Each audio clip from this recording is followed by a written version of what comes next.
नमस्कार बच्चों, आपका स्वागत है आज के व्याख्यान में। आज हम अध्याय 13 हमारा पर्यावरण का सिद्धांत भाग 2 पढ़ने वाले हैं, जिसमें हम एनसीईआरटी के अनुभाग 13.1.1 तथा 13.3 तक पढ़ेंगे। तो यह रहा अस्वीकरण।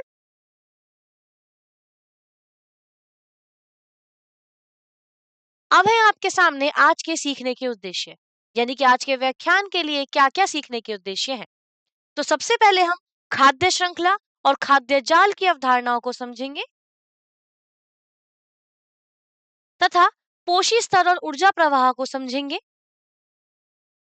उसके बाद हम ऊर्जा हस्तांतरण के 10% नियम को समझेंगे, जिसे हम अंग्रेजी में 10% लॉ बोलते हैं। फिर हम आखिरी में जैव आवर्धन की अवधारणा को समझेंगे कि किस तरीके से जैव आवर्धन होता है, क्या उसका मूल आधार है।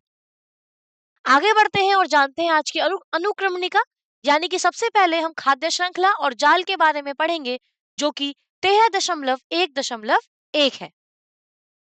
इसके बाद हम एक गतिविधि हल करेंगे, एक गतिविधि या क्रियाकलाप पूरी पढ़ेंगे, जो कि 13.3 है।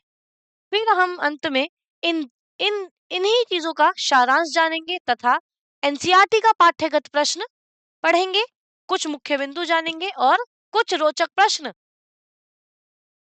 हल करेंगे। तो चलिए खाद्य श्रृंखलाओं से शुरू करते हैं। तो सबसे पहले खाद्य श्रृंखला क्या होती है, हम यह जानते हैं। तो खाद्य श्रृंखला वह अनुक्रम है जहां ऊर्जा का स्थानांतरण एक जीव से दूसरे जीव में भोजन के रूप में होता है।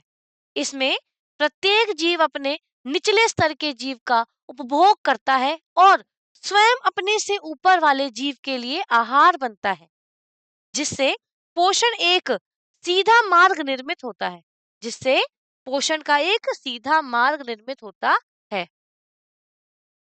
खाद्य श्रृंखलाएं पारिस्थितिक तंत्रों में ऊर्जा प्रवाह दर्शाती हैं, यानी कि यह श्रृंखला दर्शाती है कि सौर ऊर्जा किस प्रकार सजीव जगत में प्रवेश करती है और एक जीव से दूसरे जीव में प्रवाहित होती है।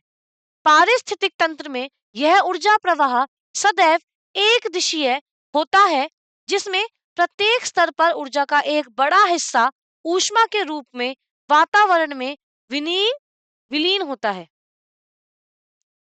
आगे बढ़ते हैं और जानते हैं कि खाद्य श्रृंखला में प्रत्येक चरण एक पोषण स्तर बनता है, उसके बारे में।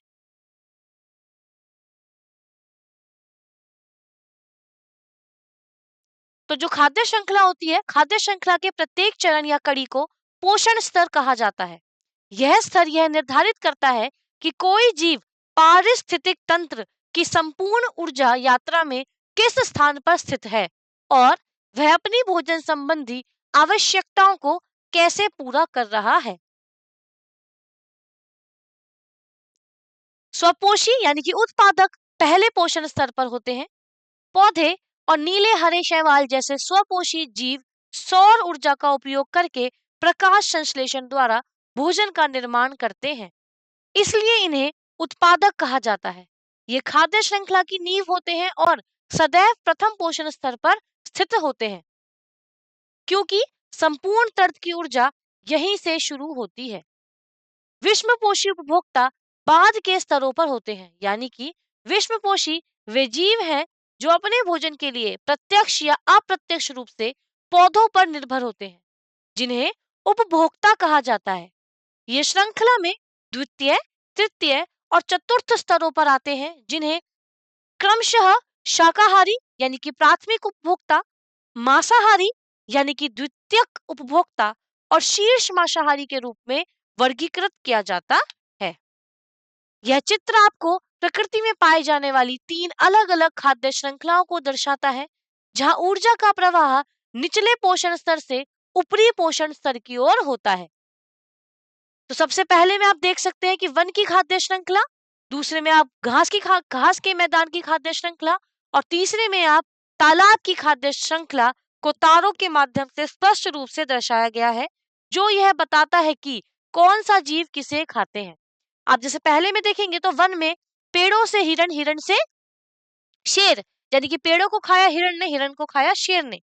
उसी के बाद आप देखेंगे कि पेड़ों के ऊपर जो है वो छोटे कीट बैठे हुए हैं जो उन्हें खाते हैं, उन्हें फिर मेंढक खाता है, मेंढक को सांप और सांप को बाज। इसी तरीके से तीसरी में भी पेड़ के ऊपर जैसे कि आप देख सकते हैं कीट है, उनको मछली ने खाया जो कि आपके तालाब में पेड़ होते हैं, फिर वो मछली खा लेती है उन कीट को, और मछली को जो आपके बतख होते हैं, स्वैन होते हैं, वो खा लेते हैं। इस तरीके से जो आपकी खाद्य श्रृंखलाएं हैं वो आपकी आगे बढ़ती हैं और कम ऊर्जा वाले स्तर से ऊंचे ऊर्जा वाले स्तर तक जाती हैं। आइए आगे बढ़ते हैं और जानते हैं खाद्य श्रृंखलाओं के बारे में।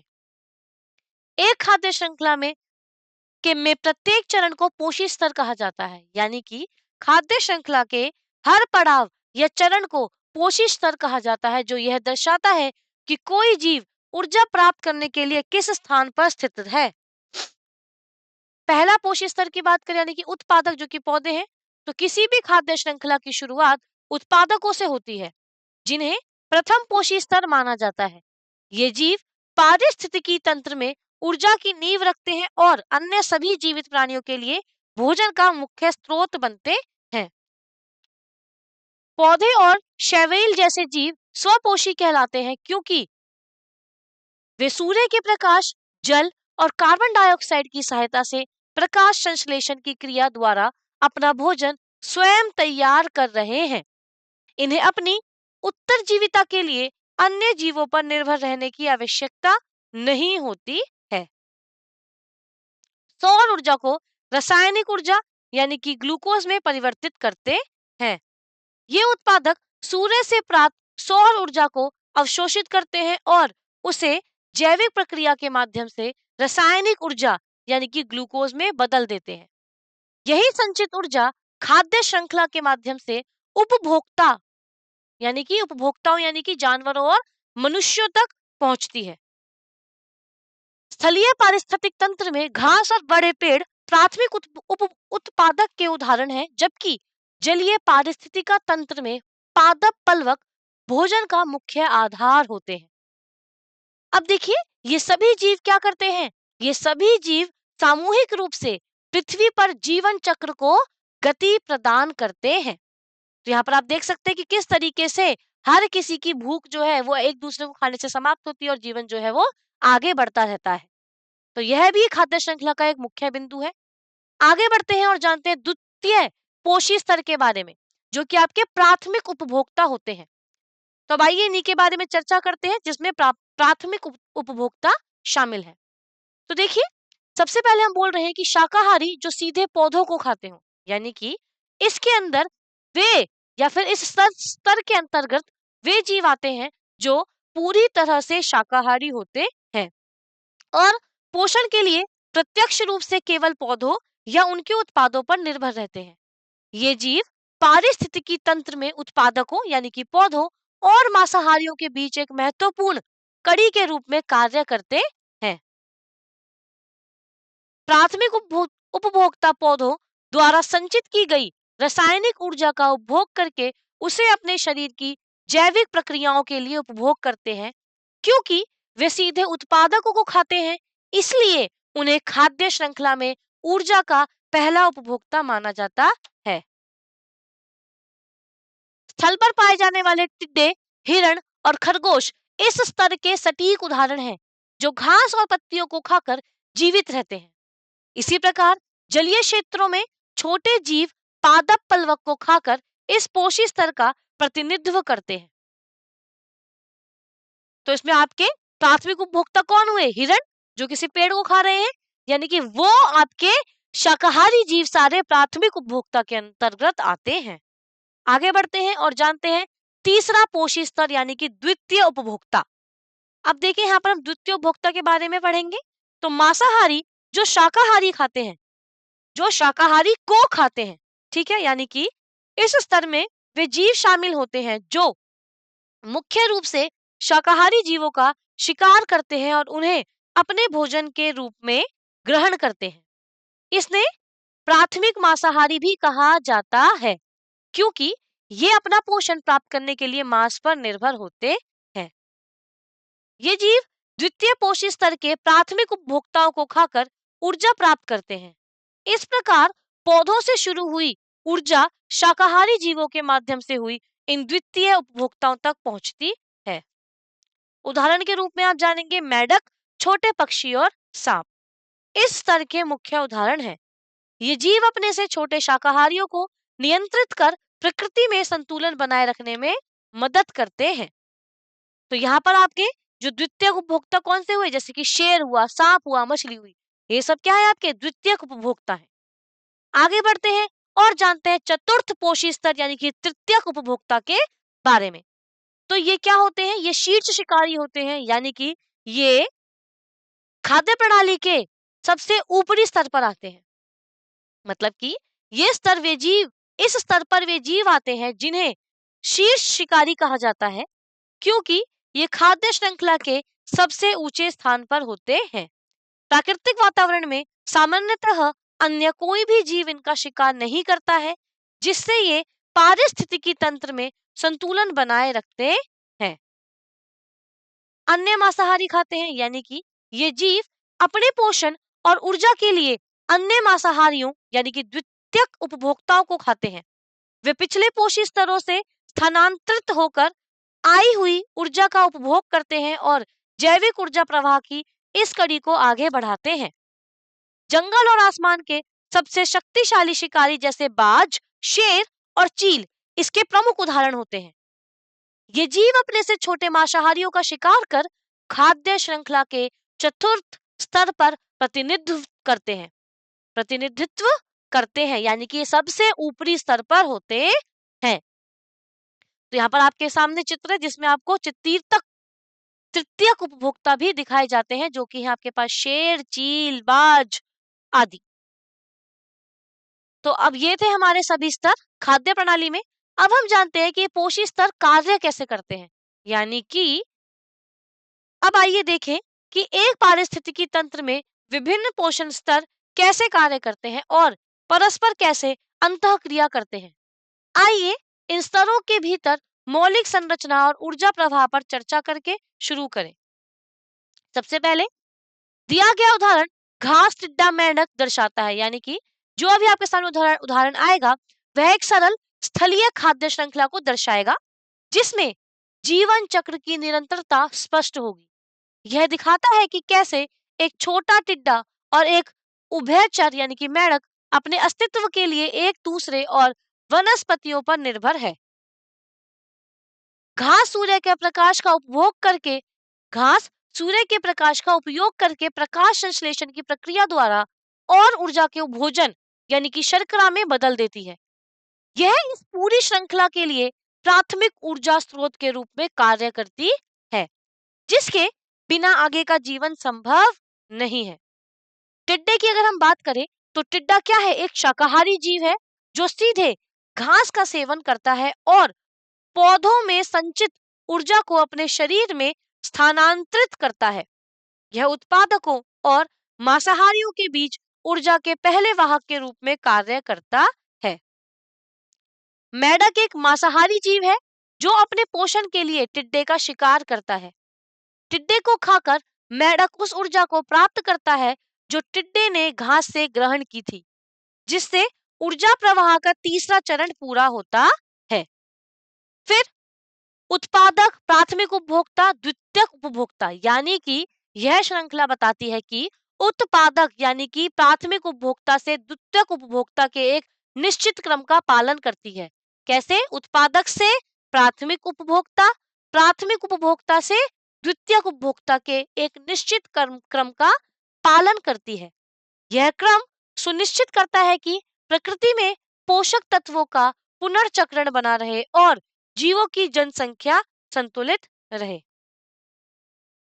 तो आप यह देख सकते हैं कि आपके सामने आपको एक पोषी स्तर दिया गया है जो एक खाद्य पिरामिड के रूप में पिरामिड के माध्यम से पारिस्थितिकी तंत्र में ऊर्जा प्रवाह और विभिन्न पोषी स्तरों के बीच संबंध को संक्षेप में समझाता है।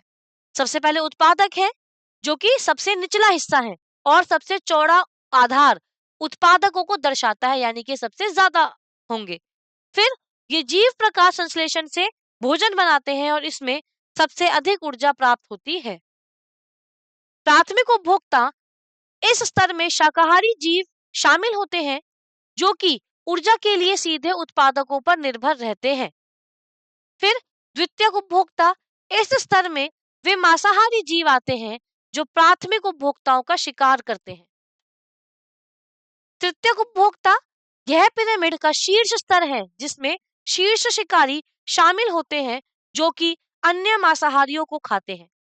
यह आरेख दिखाता है कि जैसे जैसे हम पिरामिड के ऊपर की ओर बढ़ते हैं ऊर्जा की मात्रा भी कम होती जाती है। अब हम चर्चा करेंगे खाद्य श्रृंखला में ऊर्जा स्थानांतरण के बारे में। तो खाद्य श्रृंखला में ऊर्जा के प्रवाह और मात्रात्मक हस्तांतरण का वैज्ञानिक अध्ययन सबसे पहले अमेरिकी पारिस्थितिकी विज्ञानी रेमंड लिंडमैन ने किया था। इसे लिंडमैन का नियम या पारिस्थितिक दक्षता भी कहा जाता है, यानी कि लिंडमैन के सिद्धांत को आमतौर पर लिंडमैन का 10% नियम के नाम से भी जाना जाता है। एक खाद्य श्रृंखला में ऊर्जा प्रवाह एक दिशीय होता है, यानी कि खाद्य श्रृंखला में ऊर्जा का प्रवाह सदैव एक दिशीय होता है, जिसका अर्थ है कि यह केवल एक ही दिशा में बहती है। ऊर्जा उत्पादकों से उपभोक्ताओं की ओर प्रवाहित होती है और कभी भी विपरीत क्रम में या निचले पोषी स्तरों पर वापस नहीं लौटती है, जिससे ऊर्जा पिरामिड का आकार बनता है है।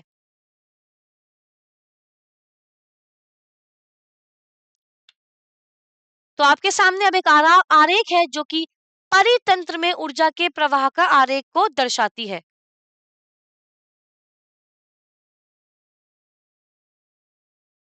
तो अब हम आगे बढ़ते हैं।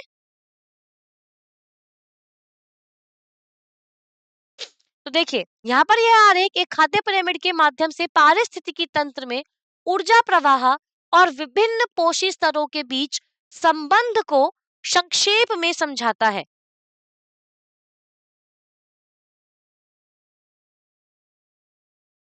सबसे पहले अगर हम उत्पादक की बात करें तो पिरामिड का सबसे निचला और चौड़ा आधार उत्पादकों जैसे पौधों को दर्शाता है।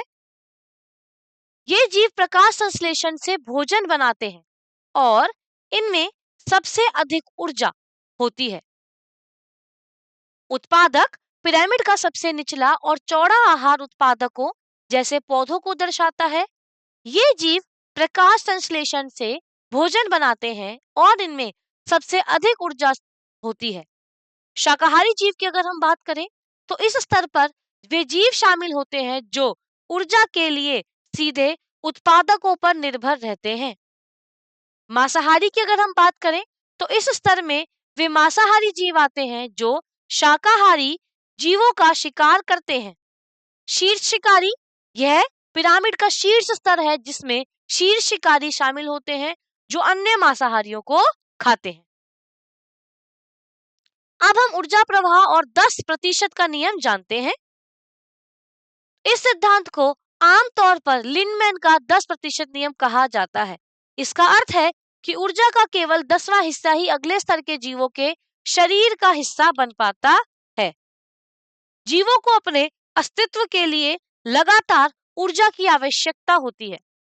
उपलब्ध अधिकांश ऊर्जा दैनिक जीवन गतिविधियों में खर्च हो जाती है या ऊष्मा के रूप में उत्सर्जित हो जाती है। खाद्य श्रृंखलाओं में आमतौर पर केवल 3 से 4 पोषी स्तर होते हैं, क्योंकि जब भी ऊर्जा एक जीव से दूसरे जीव में स्थानांतरित होती है ये तो चयापचय प्रक्रियाओं के माध्यम से ऊष्मा के रूप में ऊर्जा का एक बड़ा हिस्सा खो जाता है। ऊर्जा की यह हानि इसका मतलब है कि प्रत्येक क्रमिक स्तर पर बहुत कम ऊर्जा उपलब्ध होती है, जिससे खाद्य श्रृंखला में स्तरों की संख्या सीमित हो जाती है। परिणाम स्वरूप किसी पारितंत्र में आमतौर पर केवल 3 से 4 स्तर ही समर्थित होते हैं, जो उत्पादकों से शुरू होते हैं, फिर प्राथमिक उपभोक्ता, द्वितीयक उपभोक्ता और अंत में तृतीयक उपभोक्ता तक जाते अधिक स्तरों को सहारा देने के लिए पर्याप्त ऊर्जा नहीं होती। यानी कि ऊर्जा पिरामिड में प्रत्येक क्रमिक स्तर पर ऊर्जा की उपभोक्ता या सॉरी ऊर्जा पिरामिड में प्रत्येक क्रमिक स्तर पर ऊर्जा की उपलब्धता कि कितनी आपकी जो ऊर्जा है वो अभी उपलब्ध होगी आगे वाले चरण में जाने के लिए। तो उस ऊर्जा की उपलब्धता में भारी गिरावट आती है और यह सीमा प्राकृतिक रूप से खाद्य श्रृंखलाओं की लंबाई को सीमित करती है। तो ऊर्जा प्रवाह पर क्या पारिस्थितिक प्रभाव होते हैं उनके बारे में हम जानते हैं कि किस तरीके से ऊर्जा के प्रवाह को ये प्रभावित करती है। तो यह बताता है कि क्यों उपभोक्ताओं से अधिक उत्पादक यानी कि देखिए हमने अभी तक देखा पिरामिड में क्यों हमेशा उपभोक्ताओं से ज्यादा उत्पादक होते हैं। इसका मतलब क्या है? देखिए उत्पादक की अगर हम बात करें जैसे कि पौधे, तो पौधे पिरामिड का आधार बनाते हैं क्योंकि वे सीधे सूर्य से ऊर्जा प्राप्त करते हैं और उनकी ऊर्जा उपलब्धता पर सीधे सबसे अधिक होती है। क्योंकि ऊर्जा हर स्तर पर कम हो जाती है, इसलिए बड़ी संख्या में उपभोक्ताओं का समर्थन करने के लिए उत्पादकों की संख्या हमेशा सबसे अधिक होनी चाहिए। प्रकृति में कम शीर्षकारी यानी कि शीर्षकारी जैसे कि बाज, शेर खाद्य श्रृंखला के उच्चतम स्तर पर होते हैं, जहां तक ऊर्जा का केवल एक छोटा सा हिस्सा पहुंचता है। कम ऊर्जा उपलब्धता के कारण शीर्ष शिकारियों की आबादी स्वाभाविक रूप से कम होती है और उन्हें जीवित रहने के लिए एक बड़े क्षेत्र और शिकार आधार की आवश्यकता होती है। तो पिरामिड के आकार की पारिस्थितिक संरचनाएं यानी कि ऊर्जा के प्रवाह में क्रमिक कमी के कारण ही पारिस्थितिक पिरामिड यानी कि ऊर्जा संख्या और जैव सन्निहित के पिरामिड आमतौर पर आधार पर चौड़े और शीर्ष पर संकरे होते हैं। यह आकार ऊर्जा के कुशल यह आकार ऊर्जा के कुशल हस्तांतरण की सीमा को पुष्टि से दर्शाता है।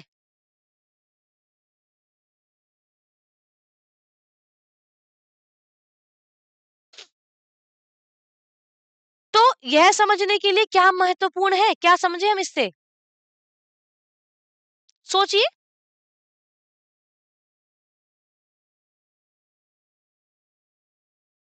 तो देखिए सबसे पहले पारिस्थितिकी तंत्र की स्थिरता यानी कि ऊर्जा का निरंतर और एक दिशीय प्रवाह पारिस्थितिकी तंत्र की स्थिरता के लिए महत्वपूर्ण है।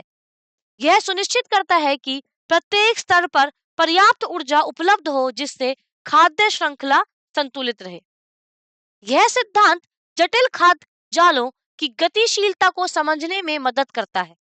यह बताता है कि एक प्रजाति में परिवर्तन का प्रभाव पूरे खाद्य जाल पर कैसे पड़ता है, क्योंकि ऊर्जा का प्रवाह आपस में जुड़ा होता है। जनसंख्या का आकार ऊर्जा उपलब्धता सीधे तौर पर किसी भी पोषी स्तर पर जीवों के जनसंख्या के आकार को निर्धारित करती है।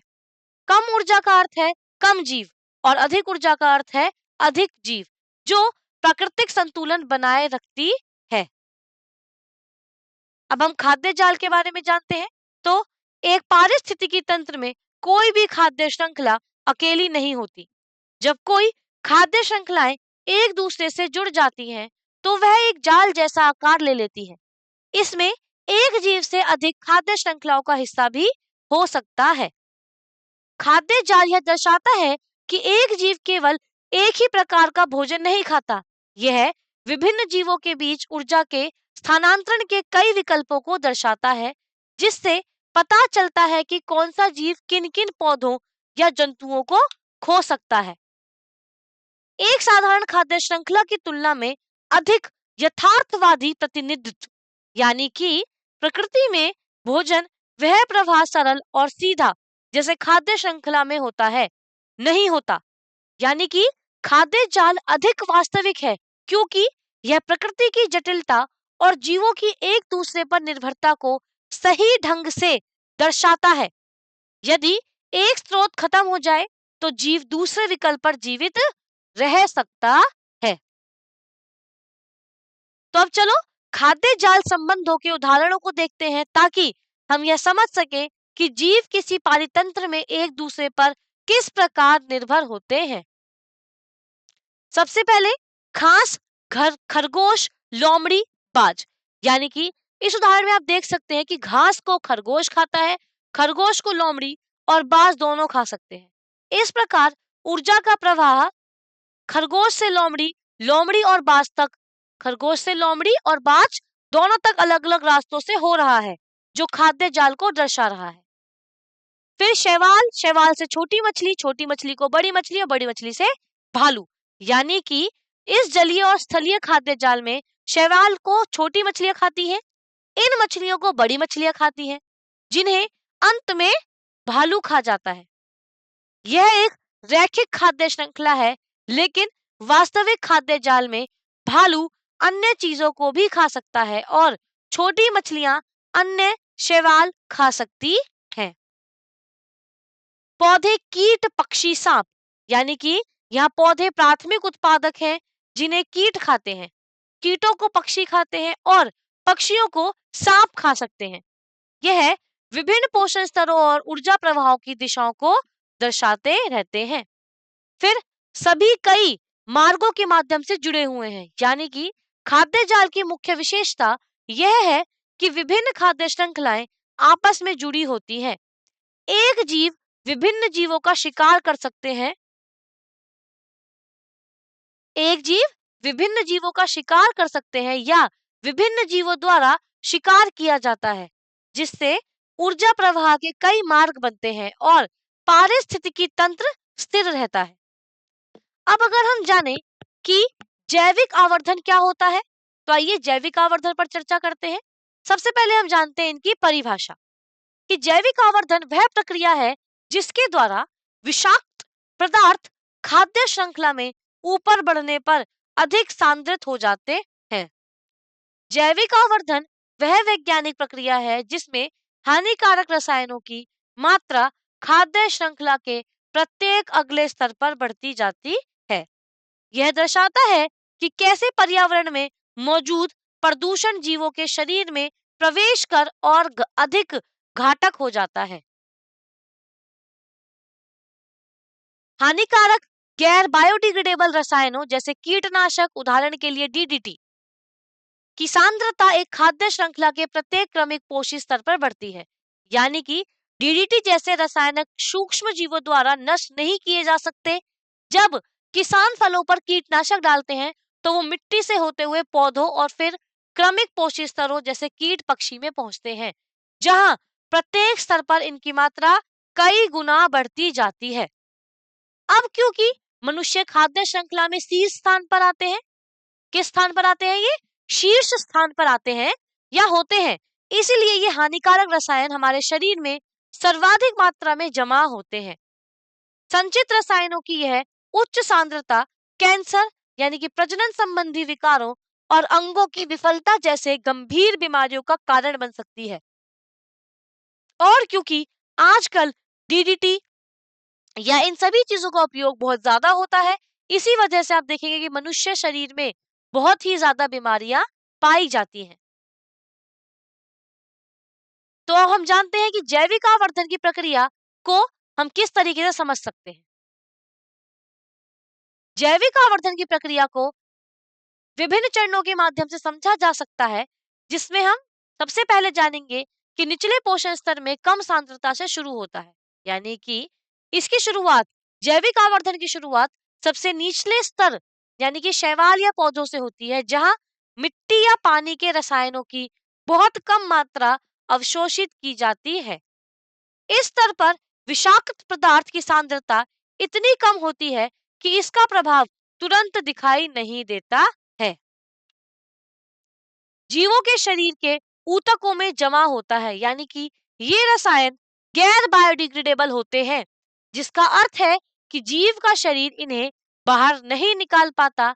ये पदार्थ जीवों में वसायुक्त ऊतकों में जमा होते रहते हैं और समय के साथ उनकी मात्रा शरीर के भीतर बढ़ती रहती है। उपभोक्ता के माध्यम से अगले पोषण स्तर तक गुजरता है। यानी कि वह एक जीव दूसरे जीव को खाता है तो वह न केवल ऊर्जा प्राप्त करता है बल्कि शिकार के शरीर में जमा सारा जहर भी उसके शरीर में चला जाता है। इस तरह भोजन के माध्यम से इस तरह भोजन के माध्यम से ये रसायन एक स्तर से दूसरे स्तर पर स्थानांतरित होते हैं। अब क्योंकि एक उच्च स्तर का जीव अपने जीवन काल में निचले स्तर के कई जीवों को खाता है, इसीलिए उसके शरीर में बहुत विषाक्त पदार्थों की कुल मात्रा बहुत अधिक हो जाती है। परिणाम स्वरूप खाद्य श्रृंखला में शीर्ष पर स्थित जीवों में इन रसायनों की सांद्रता सर्वाधिक और सबसे खतरनाक होती है।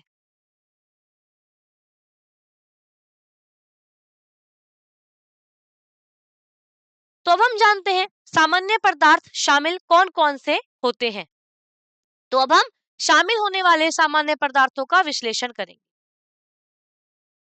डीडीटी और अन्य कीटनाशक यानी कि डीडीटी और जैसे कीटनाशकों का उपयोग फसलों को कीटों से बचाने के लिए किया जाता है।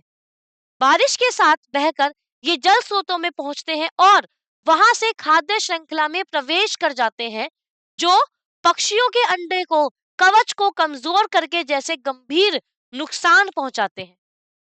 भारी धातुएं जैसे पारा, शीशा यानी कि पारा और शीशा जैसे भारी धातुएं औद्योगिक कचरे के माध्यम से पानी में मिल जाती हैं। ये मछलियों के माध्यम से मनुष्य तक पहुंचती हैं और मस्तिष्क, तंत्रिका तंत्र तथा गुर्दों को भारी नुकसान पहुंचाती हैं। पीसीबी यानी कि पॉलीक्लोरिनेटेड बाइफेनाइल, ये एक ऐसा रसायन है जिनका उपयोग पहले बिजली के उपकरणों और पेट आदि में किया जाता था। ये रसायनों का विघटन बहुत कठिन होता है और ये जीवों की रोग प्रतिरोधक क्षमता तथा प्रजनन क्षमता को बुरी तरह प्रभावित करते हैं।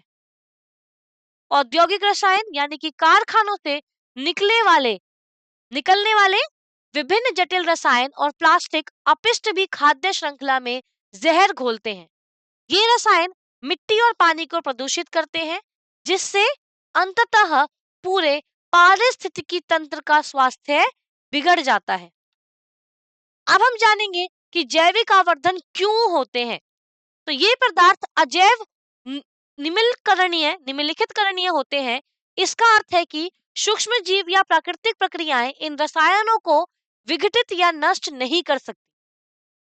अब क्योंकि ये रसायन पर्यावरण में ज्यों की त्यों बने रहते हैं, इनमें कोई भी बदलाव नहीं होता, इसीलिए ये खाद्य श्रृंखला में प्रवेश करने के बाद खत्म होने की बजाय जमा होते जाते हैं। फिर डीडीटी और कई कीटनाशक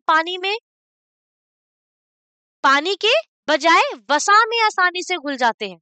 तो जब कोई जीव इन्हें ग्रहण करता है तो ये रसायन उसके शरीर के वसीय ऊतकों में जाकर चिपक जाते हैं और इन्हें शरीर से अलग करना फिर बहुत ही ज्यादा कठिन हो जाता है। तो इन्हें आसानी से तोड़ा या उत्सर्जित नहीं किया जा सकता, इसीलिए जीवों की चयापचय क्रियाएं इन जटिल रसायनों को साधारण पदार्थों में भी नहीं तोड़ पाती हैं। साथ ही ये पसीने या मलमूत्र के जरिए शरीर से बाहर नहीं निकल पाते, जिसके कारण प्रत्येक पोषी स्तर पर इनकी मात्रा बढ़ती रहती है। इसीलिए एक बार अगर ये शरीर में प्रवेश कर जाए तो उसके बाद ये विषाक्त पदार्थ जीव के जीवित रहने तक उनके भीतर रहते हैं या फिर बने रहते हैं। यानी कि जब तक एक शिकारी अपने शिकार को खाता है तो वह शिकार के शरीर में जीवन भर जमा हुए सभी रसायनों को एक साथ सोख लेता है, जिससे यह समस्या और भी गंभीर हो जाती है। विभिन्न पोषण स्तरों पर जैविक आवधर का प्रभाव।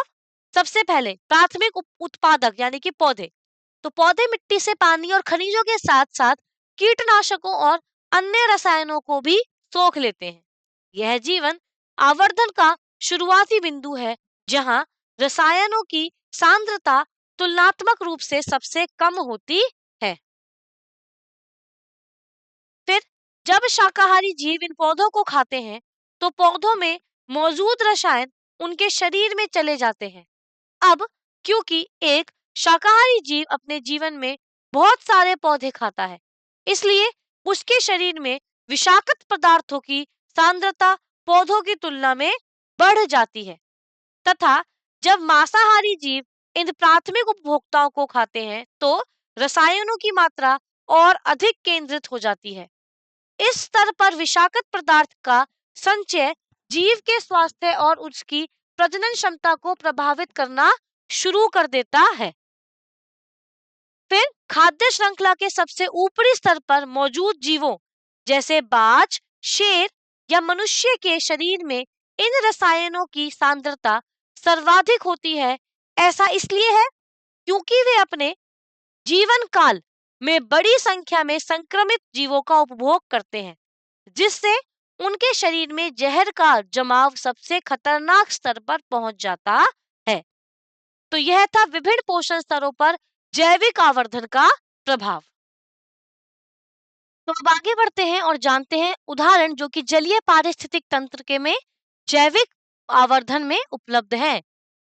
यानी कि अब हम जलीय पारितंत्रों में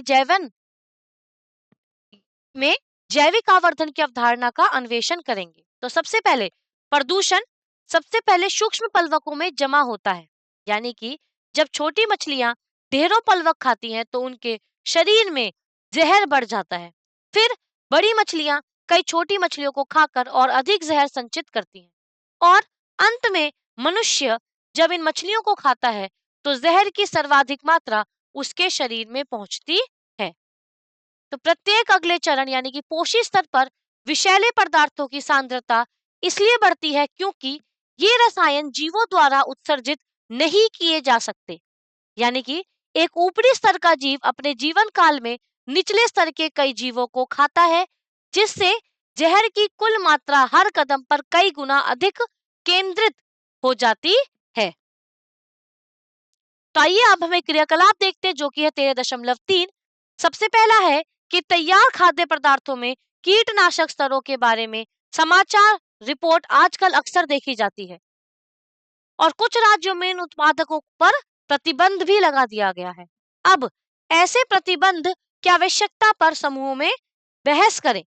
आप अपना विचार या फिर आपके विचार से इन खाद्य पदार्थों में कीटनाशकों का स्रोत क्या होगा? क्या कीटनाशक इस स्रोत से अन्य खाद्य उत्पादकों के माध्यम से भी हमारे शरीर में प्रवेश कर सकते हैं? चर्चा करें कि कीटनाशकों के हमारे सेवन को कम करने के लिए कौन सी विधियां लागू की जा सकती हैं। तो आइए अब हम उच्च कीटनाशक स्तर वाले खाद्य पदार्थों पर प्रतिबंध की आवश्यकता पर चर्चा करते हैं। देखिए, सबसे पहले यह जन स्वास्थ्य की रक्षा करता है, यानी कि यह लोगों को जैविक आवर्धन के कारण होने वाले कैंसर, हार्मोनल संतुलन और तंत्रता संबंधी विकारों जैसे गंभीर खतरों से बचाता है। दीर्घकालिक स्वास्थ्य संबंधी समस्याओं को रोकता है, यानी कि इन प्रतिबंधों से शरीर में रसायनों के दीर्घकालिक संचय को रोका जा सकता है। नियमित रूप से दूषित भोजन खाने से होने वाली पुरानी बीमारियां कम होती हैं, जिससे लोगों का जीवन काल और जीवन की गुणवत्ता बेहतर होती है। सरकारी प्रतिबंध और सख्त नियम खाद्य उत्पादकों और निर्माताओं को जिम्मेदार बनाते हैं। जुर्माने और कानूनी कार्रवाई के डर से वे अपने उत्पादकों में कीटनाशकों का उपयोग कम करने और निर्धारित सुरक्षा मानकों का पालन करने के लिए बाध्य होते हैं। फिर जैविक खेती पद्धतियों को प्रोत्साहित करते हैं, यानी कि कीटनाशकों पर प्रतिबंध लगने से उपभोक्ता सुरक्षित भोजन की तलाश करते हैं, जिससे जैविक उत्पादों की मांग बढ़ती है। यह किसानों को रासायनिक तरीकों के बजाय पर्यावरण के अनुकूल जैविक खेती अपनाने के लिए प्रेरित करता है, जो मिट्टी और पानी के स्वास्थ्य के लिए फायदेमंद है। अब हम जानेंगे कि खाद्य पदार्थों में कीटनाशकों के विभिन्न स्रोतों का अन्वेषण करते हैं। तो देखिए, खेती के दौरान सीधा संदूषण जैसे फसलों पर कीटनाशकों का छिड़काव खाद्य आपूर्ति में हानिकारक रसायनों की उपस्थिति का कारण बन सकता है। ये रसायन फसलों की सतह पर बने रह सकते हैं या मिट्टी में रिस सकते हैं, जो खपत के समय मानव स्वास्थ्य के लिए खतरा पैदा करते हैं। ऐसा संदूषण कृषि उत्पादों पर ऐसा संदूषण कृषि उत्पादकों की गुणवत्ता और सुरक्षा को प्रभावित कर सकता है, जहर जैसे स्वास्थ्य समस्याएं पैदा कर सकते हैं और मिट्टी और जल की गुणवत्ता को प्रभावित करके पर्यावरण को भी नुकसान पहुंचा सकते हैं। दूषित मिट्टी और पानी प्रमुख पर्यावरणीय समस्याएं हैं जो जीवित जीवों, मनुष्यों सहित को हानि पहुंचा सकती है, क्योंकि इनमें रसायन, भारी धातुएं या रोगजनक जैसे हानिकारक पदार्थ मौजूद होते हैं। दूषित मिट्टी पौधों के विकास को कम कर सकती है और फसलों के माध्यम से खाद्य श्रृंखला में प्रवेश कर सकती हैं, जबकि दूषित पानी के सेवन या सिंचाई के लिए उपयोग से रोग हो सकते हैं। दोनों समस्याएं अक्सर औद्योगिक अपशिष्ट, कृषि अपवाह और कचरे के गलत निपटान के कारण होती हैं और इनका समाधान उचित अपशिष्ट प्रबंधन, प्रदूषण नियंत्रण उपाय और टिकाऊ कृषि प्रथाओं के माध्यम से किया जा सकता है। फिर पशु उत्पादों में जैव संचयन, यानी कि इसका अर्थ है कि कीटनाशकों या भारी धातुएं जैसे हानिकारक पदार्थ का धीरे धीरे संचय, जो खाद्य श्रृंखला के माध्यम से जानवरों के शरीर में होता है। तो जब जानवर पौधों या छोटे जानवरों को खाते हैं जिनके शरीर में ये पदार्थ पहले से मौजूद होते हैं, तो वे इन्हें अपने ऊतकों में अवशोषित कर लेते हैं और समय के साथ इन हानिकारक रसायनों की सांद्रता उनके शरीर में बढ़ती जाती है। यह मांस और अंडों जैसे जानवरों के उत्पादों में विशेष रूप से चिंताजनक होता है, क्योंकि इन उत्पादों का सेवन करके मनुष्य इन संचित विषाक्त पदार्थों को ग्रहण कर सकते हैं, जिससे स्वास्थ्य के संभावित जोखिम पैदा हो सकता है। फिर खाद्य प्रसंस्करण और पैकेजिंग संदूषण, यानी कि इसका अर्थ है कि खाद्य में हानिकारक पदार्थों का सूक्ष्म जीवों की उपस्थिति जो प्रसंस्करण या पैकेजिंग के दौरान होती है, जिससे खाद्य को खाने के लिए असुरक्षित बना देती है। यह खराब स्वच्छता, खराब उपकरण या अनुचित भंडारण पारिस्थितियों के कारण हो सकता है। संदूषण के कारण खाद्य जनित बीमारियां हो सकती हैं और खाद्य उत्पाद की गुणवत्ता और सुरक्षा प्रभावित हो सकती है। तो संदूषण के कारण खाद्य जनित बीमारियां हो सकती हैं और खाद्य उत्पाद की गुणवत्ता और सुरक्षा प्रभावित हो सकती है। ऐसे संदूषण को रोकने के लिए स्वच्छता प्रथाओं का पालन करना और सुरक्षित पैकेजिंग सामग्री का उपयोग करना महत्वपूर्ण है, जन स्वास्थ्य और खाद्य सुरक्षा सुनिश्चित करने के लिए। अब कीटनाशक सेवक कम करने के तरीके। सबसे पहले फलों और सब्जियों को हमें अच्छी तरीके से धोना चाहिए। जब भी संभव हो तो फलों और सब्जियों को छील कर हमें उपयोग करना चाहिए। जैविक उत्पाद हमें खरीदने चाहिए जिन्हें उगाने में कृत्रिम कीटनाशकों और रासायनिक खादों का उपयोग नहीं किया गया हो, तथा हम अपनी सब्जियों को खुद भी उगा सकते हैं, तो हमें खुद भी उन्हें उगाना चाहिए। और हमें पत्तेदार सब्जियों को, बाहरी पत्तियों को हटा देना चाहिए कि जो पत्तेदार सब्जियों की बाहरी पत्तियां होंगी हम उन्हें हटा दें, जैसे कि पत्ता गोभी, उसके बाहरी पत्तों को आप हटा दें और फिर उसके अंदर की जो पत्तियां हैं उनका हमें उपयोग करना चाहिए, उन्हें हमें खाना चाहिए। तो सारांश कि पारिस्थितिक तंत्र में जैविक, सजीव और अजीविक निर्जीव घटक होते हैं तथा ये प्राकृतिक, वन, झीलें या कृत्रिम हो सकते हैं। फिर पारिस्थितिकी तंत्र में जीवन सजीव 3 श्रेणियों में बटे हैं। सबसे पहला उत्पादक, फिर उपभोक्ता और फिर अपघटक। खाद्य श्रृंखलाएं रेखीय भोजन संबंध दर्शाती है, जबकि खाद्य जाल जीवों के बीच जटिल अंतर संबंधित भोजन प्रदर्शित करते हैं। फिर ऊर्जा हमेशा उत्पादकों से शुरू होकर विभिन्न स्तरों में उपभोक्ताओं तक जाती है।